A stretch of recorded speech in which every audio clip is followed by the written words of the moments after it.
The purpose of FCC study is not to make graph, not to calculate CP and CPK and then forget it. The main objective is to analyze the graph, to see the graph, what the graph is saying. In 1920, when Dr. Shewhart started making the control plan, the main objective was how we can prevent the error.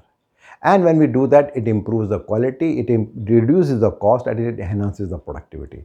Generally, there are two kinds of causes, special cause and the common cause. When we talk about common cause, there's something which is always there in the process. But when we talk about special cause, it is something which can happen sometime and can go back.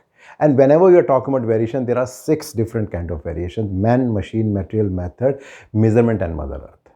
And when we talk about the graph, there are 8 different kinds of causes or variations which can be there in the graph, which are related to the special causes. So we need to understand, we need to analyze all those reasons, that why it is happening. We need to make a logbook to make in detail all that data. So